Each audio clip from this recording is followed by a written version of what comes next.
But also, you noticed the little bit of loot that was in there. It was like 2 rounds of 50 caliber. That's what we call magic ammo. So for those of you who missed the last time, magic ammo is one of the options that you can get now that infestations. Not only do they spawn in sooner, but they also drop loot. And that was something that Zoe and I had worked together on in terms of trying how to best balance it and how to approach it. But Zoe did most of the hard lifting. I just put in silly math numbers. So Zoe, if you wanted to talk about that a little bit. Loot drops, do they make sense as a way to get the player to care about having infestations on the map as opposed to just, hey, I just want to kill a heart as soon as it wakes up?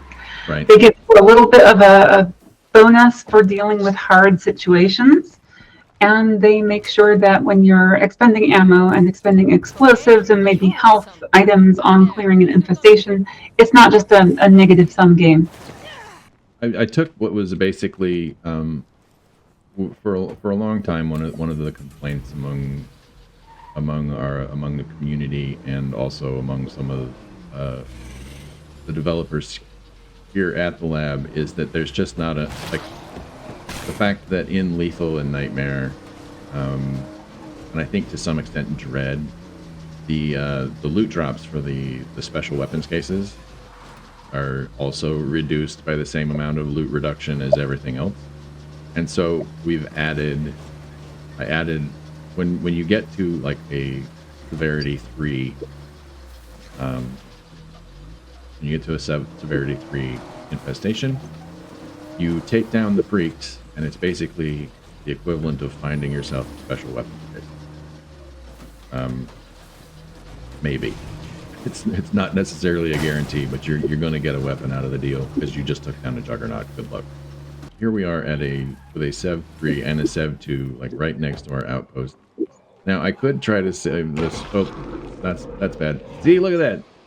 That Juggernaut just jumped right out of it. He was all cute. He was on the porch, and now he's not. All right. Well, we've got a 50 caliber rifle, and he doesn't know that. Oh God, where is it? Oh, I missed. Okay. Yes. Okay. Gotta run. We make you work for your magic ammo. Right? Sit down, asshole.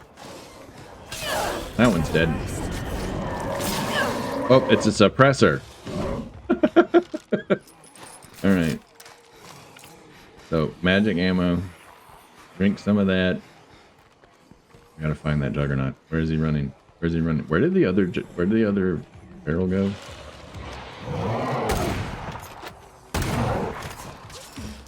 Alright.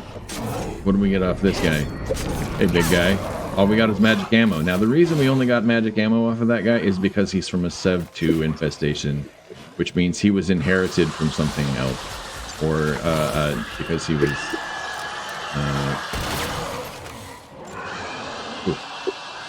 Anyway, we got a Sev 3 over there. This is going to be fun. It's going to get... Oh, it's going to get real. Here comes another one.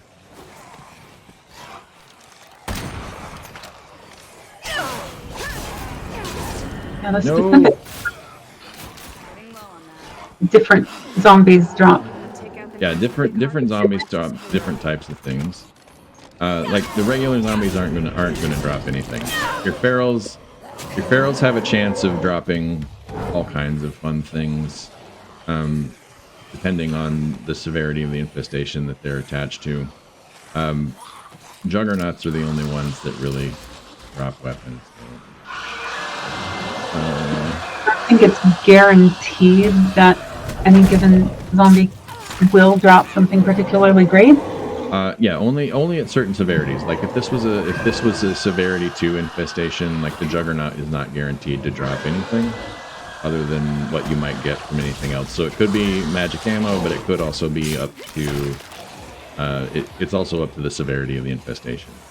And so just because you kill a certain type of freak doesn't mean that you're going to get a certain type of loot. But I'm also looking forward to the feedback on that. It was something I put a lot of thought into, but it's also a simple fix if people aren't happy one way or the other. to you. Oh, we gotta... Oh, you know, you don't... Shooting a Juggernaut with a silenced... With a suppressed 22 is probably not the best idea. Not the most effective strategy.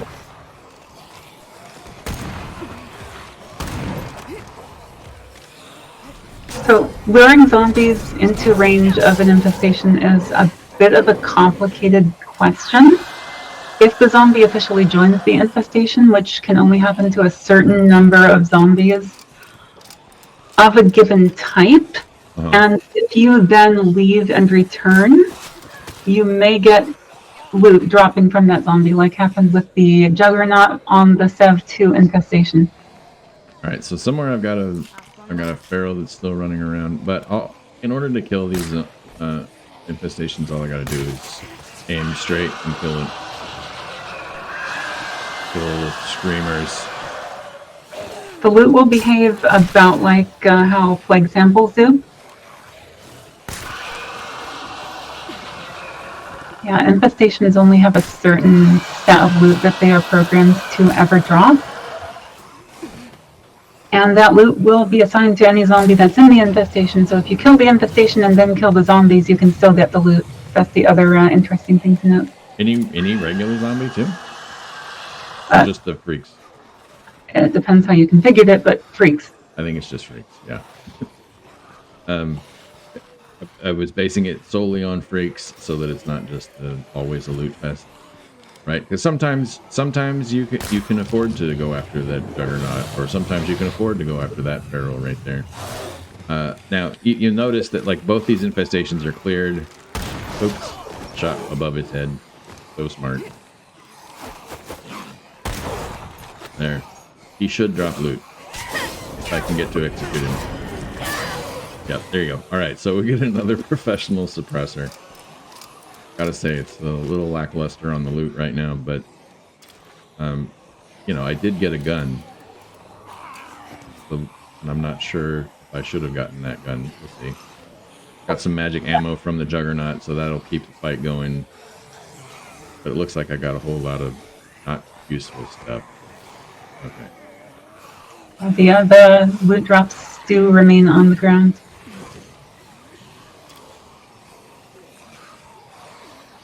Yeah, I just gotta outrun all these silly zombies, and that still took a whole lot. One of the things that I did note is that people were worried that this was going to make things too easy. Now, I didn't consume as many resources as I could have here, but certainly. Oops. I guess I won't be going anywhere. We kill the zombies or we die. Alright, got it. Yes, loot is determined by difficulty. I think I made them the same across the board. Oh, well, it could be. Yes. We could reconfigure it. But at the very least, higher difficulties are going to have more freak zombies in infestations. Yes, correct. So like on green, you're gonna have some bloaters to kill, right? Whereas, say, like you just saw me do right here, I had 2 Juggernauts, 4 ferals. The bloaters pretty much kill themselves, but it's gonna keep me. That cloud's gonna keep me from just instantly going in and taking care of that infestation. And so, you know, while I can do these things, it's not necessarily going to, like, I expended a lot of resources. I'm about half of the ammo that I had before I walked in, and some things that may or may not be so entirely useful. Anyway, so as you can see, you do get really rare guns off of killing these Juggernauts, and well, any Sev 3 infestation basically will operate that way. And I've got a whole lot of Sev 3 infestations. We've upped the rewards, not only in terms of loot for infestations, but also in terms of how much influence you get from clearing them. So that's something that, you know, took a little doing. there should be a little, as Randy said, a little shot of dopamine every time you clear out an infestation and you pick up. Siege freaks do not drop loot. Yeah, because a siege gives you prestige now.